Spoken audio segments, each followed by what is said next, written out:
Welcome to Country Care to Clothing Flair, a 15-minute video where you can relax and learn about the wisdom of family farmers and the warmth of beautiful wool.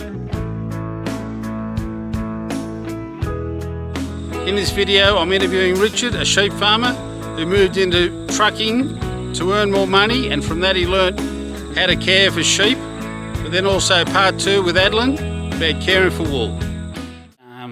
So Richard, you've been involved with primary production, but also you had a trucking business. So can we just talk about the trucking business for a while now? And from this report that I've got, so you drove a truck, and can you just explain to me and to the listeners your involvement in the truck industry and who you've worked with over the years? Well, the professional people, sorry. It's a twist of fate. When I was on the land, I travelled around looking at sheep and sheep studs, and that's what I was going to do. And I was going to do it in Western Australia. We lived on the east coast in the high country, and I wanted limestone country by the sea.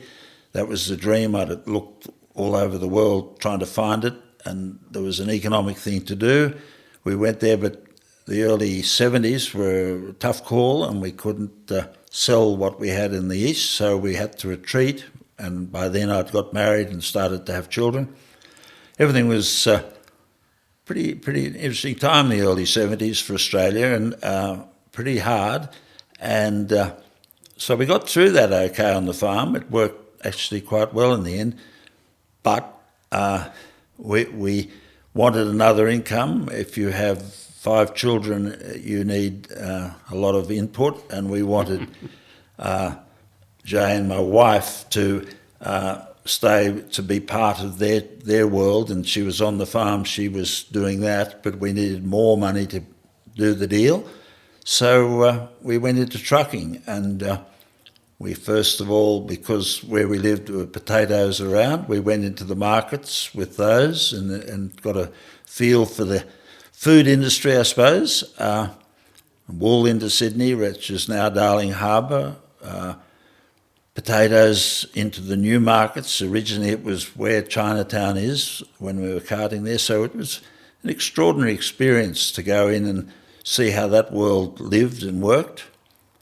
Then, when we went to Western Australia, we took a semi-trailer over, and I went up into the Kimberleys with a few loads, and so you got the feel of Australia in trucks. So that was a fabulous thing. And then I got more and more involved with stock carting because we were buying some sheep in South Australia, it happened, and so I bought a crate and started to put it on the trailer, and away we went. And so we spent nearly 40 years doing that and got involved. I like carting sheep best, and I've carted a lot of cattle, but put us all over the whole of the Australia, really. And a terrific, you meet so many people and learn because you're just you're a truck driver, you're on a farm. And if I might say, farmers, it's the one thing, they'll tell you anything because you're pretty irrelevant. And so you can, if you were a gossip, my wife's a romance writer, we got some pretty good stories for her. And you meet the greatest guys, well, in livestock that are driving trucks because they're pretty independent and pretty good operators, a lot of them, and most of them are pretty good at handling stock because if you're not, you won't last because 400 to 1 or 440 to 1 on an ordinary Ford. So, sorry, 440 sheep to one truck driver. To one truck driver. Right. If you want to get angry with them and take them on, you'll lose. And you learn that even though if you've got a bad temper, which I probably have, and you get calmer and calmer, and the calmer you get, the better you do it. And they certainly, both ways it works. Right. And so you've been trucking, well, I suppose from the mid-70s or the late 70s, early 80s, but then you told me that you got involved with government authorities to implement standards. Could you tell us about that, please? Yeah, well, that's pretty interesting because I suppose my father was very strict about standards with stock. And then when I learnt stock carrying, the man who taught me was a very good stockman, and he showed me just what good standards are about. And the animal liberation movement started, and I was at a conference right when that first started, representing some of the truck organisations, which was just being born actually.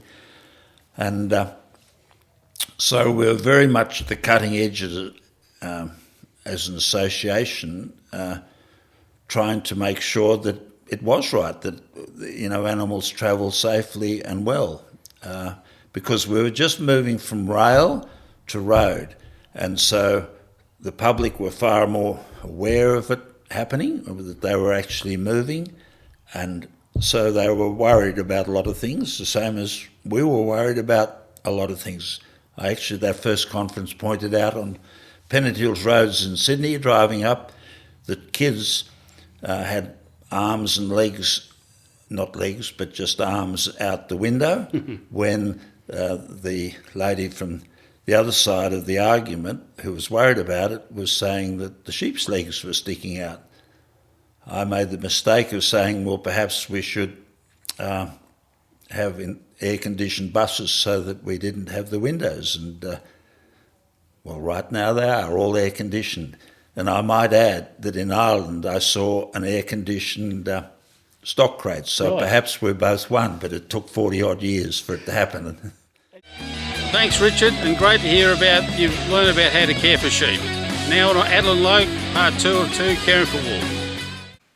If you've ever pulled your favourite sweater out of the wash only to see that it's shrunk 2 sizes, then this video is for you. Knitwear is beautiful, but it's also one of the easiest things to ruin. So today I'll show you exactly how to take care of it, how to wash safely, how to store properly, and how to keep your sweaters fresh so they last for years. Because buying high quality pieces is only half the battle. The real secret is looking after them so that you can keep wearing them season after season. Quick note before we start, when I say knitwear, I'm talking about natural fibers such as cashmere, wool, mohair and alpaca. And everything I'm sharing in this video is a mix of my own research and what has worked for me, so adapt it to your wardrobe and your needs. And if you've got your own tips or any special products that you use, please share them with us in the comments so that we can all learn from each other. Part 1, washing and cleaning.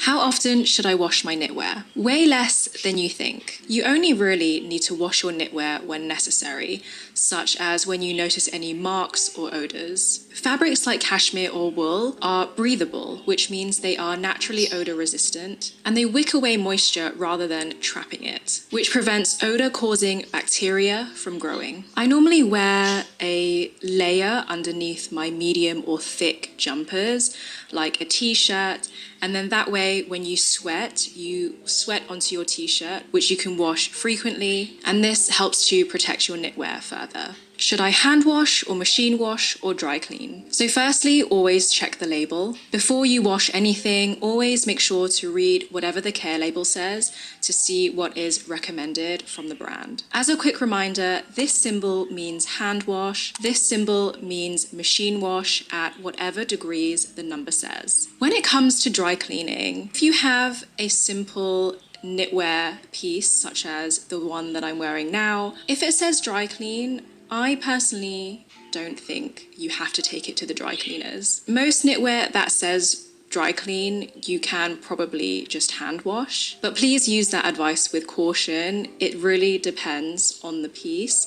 If it has lining or if it has any embellishments or anything special on it, then it might have to be taken to the dry cleaners. I'm of the impression that dry cleaning uses a lot of heavy chemicals and a lot of abrasive movements, which is quite damaging to natural fibers. And when it comes to washing our knitwear, the number one rule is that we want to be as gentle with it as possible. And so from my own life, my own experience, I mainly hand wash my knitwear. Natural fiber knitwear is very delicate, And so hand washing is the gentlest way to clean it. I think when people think about hand washing, you might think that it takes a lot of time, but it honestly doesn't. And I'm going to walk you through how to hand wash your knitwear in a bit. But obviously, if you are pressed for time, if you have kids, if you have a very busy life and job, and you do want to throw your knitwear in the washing machine, you can,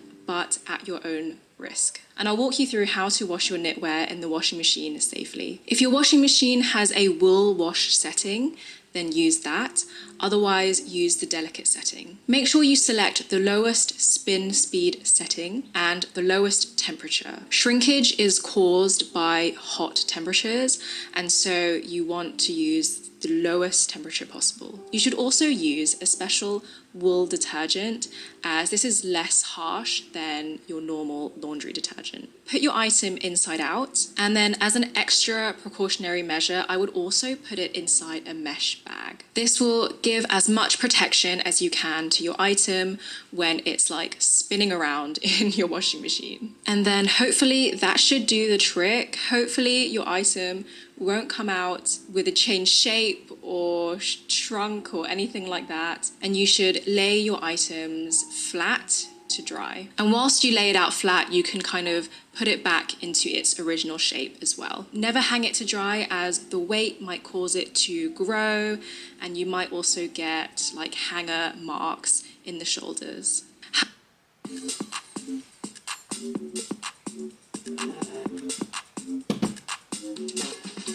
How do I hand wash? Honestly, hand washing is super easy. You just need to fill a clean basin or a sink with cool or lukewarm water. Add in the recommended amount of special wool detergent. I've also read that baby shampoo is a really good alternative, as it's very gentle.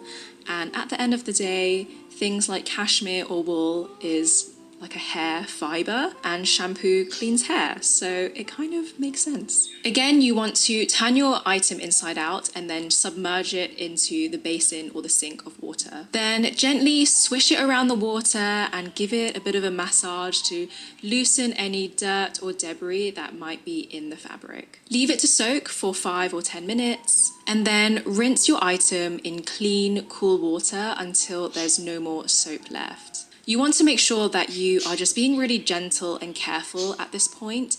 This is when your item is going to be the heaviest, as it's soaked up all that water. You want to make sure that you have something supporting the bottom of the item, such as your hand. You never want it to just hang freely when it is soaking wet like that. This will cause it to stretch and to grow and to lose its shape. Once all the soap has been rinsed out, you want to get rid of the excess water. Never ever wring out your item. I like to just give it a gentle squeeze, like squeeze it in a ball all together and try and get as much excess water out. Once you've done that, you can take a clean towel and lay it on a flat surface. Then place your item on top of the towel. Again, you can put it back into its original shape. And then you want to roll the towel. And with each roll, I like to give it a press to really squeeze out all that excess water. And then again, just place it flat on your drying rack to dry completely. And this whole process probably takes like 20 minutes max. How do I spot treat my knitwear? So the less you wash your knitwear, the longer you can preserve it for. And like any stain, the faster you get to work on it, the easier it will be to remove. How you treat the stain really depends what it is. You know, is it coffee? Is it red wine? Is it a grass stain? These things are all very different to get out. I found a really good article, which I will link to in the description box, which kind of goes through lots of different stains and how to spot treat them. But some general tips when it comes to spot treating: you want to make sure that you are blotting the stain and then you're not going back and forth and rubbing it in, as this will actually push the stain further into the fabric. Do not ever use bleach, stain removal pens, or any harsh chemicals on your knitwear. Stick to your special wool detergents or baby shampoos. And you also want to avoid hot water, as this again will set the stain in further into the fabric. Should I use fabric softener on my knitwear? So I have been guilty of this in the past. I have actually used fabric softener on my knitwear. But since then, I have read that fabric softener is actually really bad for your knitwear. The fabric softener coats the fibers, and this is what makes them feel really soft. But this actually reduces their moisture wicking abilities, and it could potentially cause the fibers to clump up or lose its shape. So as long as you use a knitwear detergent, that really should be enough. Can I put my knitwear in the dryer? The long and the short answer is never. Unless you want to shrink your knitwear 2 sizes, never ever put it in the dryer. Thanks, Adeline, showing us how to refresh, store and caring for your knitwear. And so the key takeaway from this video is we all need more support and care. But also remember, life's short, find your joy, and always remember it so you always enjoy.